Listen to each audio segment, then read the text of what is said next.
Okay, so I just came into the park from here, as you saw, and I parked right there, and there is the nature center there. There's my car, and here is this map, which is cool.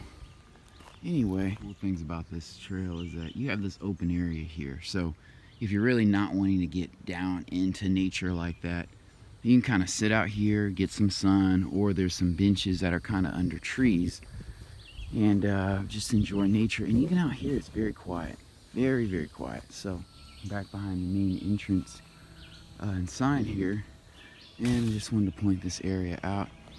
You can smell this wood is fresh, but this would be a nice little area to come sit, you know, do a little picnic action with the girl, that sort of thing. So yeah, just a beautiful scenic area. I am actually going to start this away.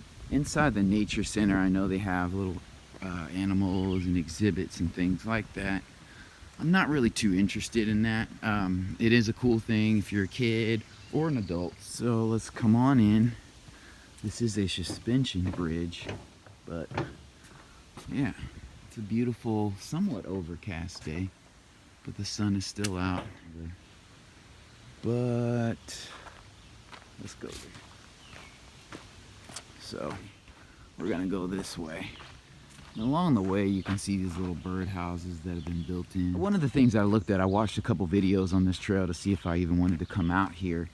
And there's only a handful of videos out there, but there was a guy and he was talking about how calm and serene it is out here. And that's definitely the case. Like I said, it's noon, it's a cool day, school is out, and I haven't run into anyone out here now. I just started the trail, but it is a nice place to come and be with nature, kind of detox and de-stress.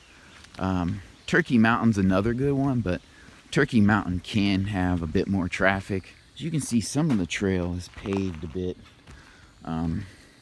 It's been kind of broken up, so it kind of goes from gravel to pavement, that sort of thing. So continuing on, I would say on this trail you can wear moderately traction shoes like I have here.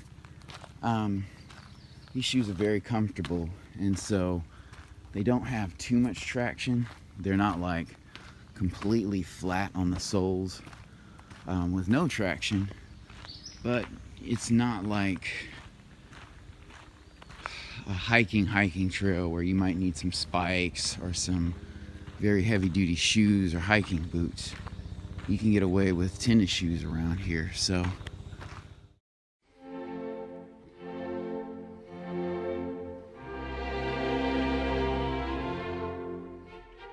along the trail are little hills like this. And so I would say if you're coming out here bringing kids, you know, definitely make sure you're looking at the map on the trailhead that kind of tells you where to go. And then also you want to be mindful that you need a certain amount of athleticism. So you don't want to bring somebody out here that has, you know, bad knees or a bad back.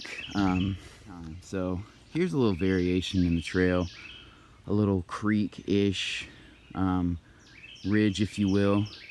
But as I said, you know, parts of the trail are very paved, and I think, you know, I don't think that diminishes from this trail. I think that is done out of necessity, especially coming up here, because if the trail weren't paved here, it would be washed over, very muddy, and not safe. So I think you see that in a lot of trails, especially here. This is a nice little area, but there's a creek that kind of runs through here. That's pretty stagnant, so don't want to get in there. But you know, it's done out of necessity because, as you can see, this kind of hill ridge area, if it were to get wet, it could be very muddy and it could be hard to cross.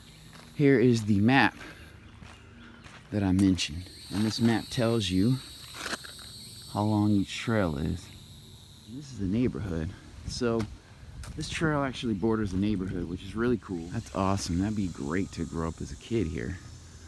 But you know, you have this little open area right here where you could probably come sit. With the colors of the trails are kind of worn out on that map, so it's hard to tell, but I think I figured it out. There's a little creek, large pond that runs through here that I want to kind of walk around, so we'll see if we can get there. So this is nice.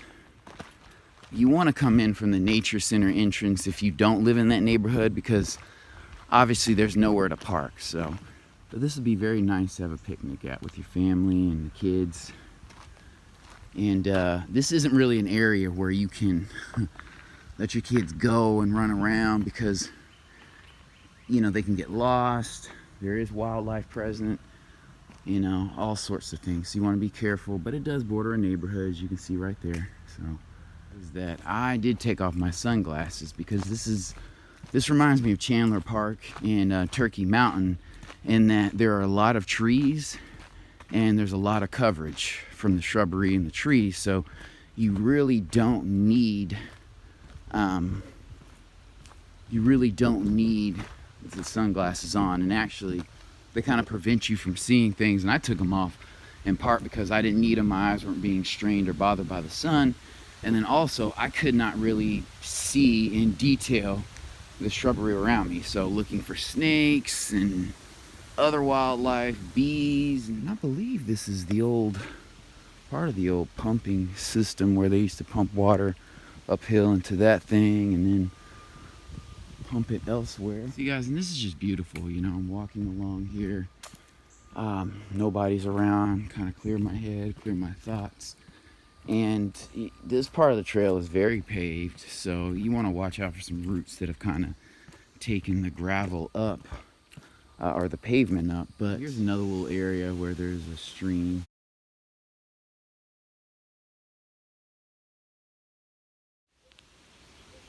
Creek running through. No, this is not the same area I was in before, because that hill is not as steep and the water's moving a bit more in here. But the other thing I would say about this trail too is that it's not that long. So whereas with Turkey Mountain there's trails that can take 2-3 hours, things like that, this one, the longest trail, is a mile. So it's really not that much. Now there is some climbing and ascending, so you want to keep that in mind.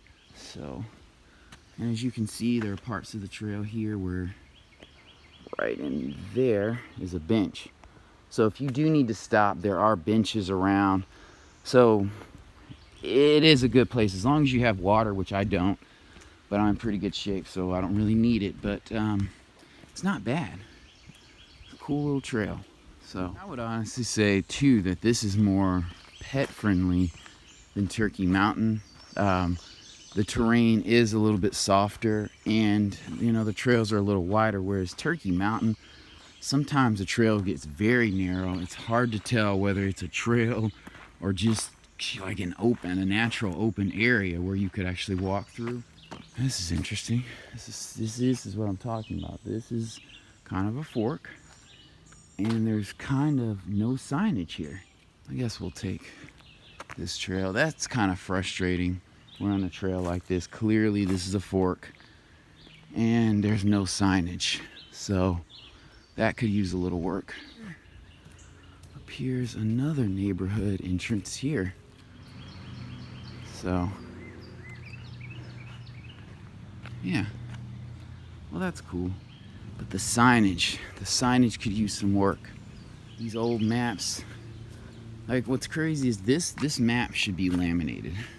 This should not be paper inside of an unsealed. We're gonna go back this way. If you have allergies or you know problems like that, you probably want to take some Zyrtec or some Claritin before you come in here and venture around. And not Benadryl, because that'll knock you out. But yeah, you're not going to be able to handle this otherwise, because there's all sorts of pollen and dander and dust flying around in here. So this little part, the trail runs behind the school, and here we are again where there's no signage. All right, let's see what this sign says. All right, guys and gals. So at this point in time, I want to thank you all for watching. Again, my video does not do this park justice. You need to get out and see this in person just to get the full experience. But I hope I gave you a little glimpse of what it's like. And I will see you in the next one. Bye.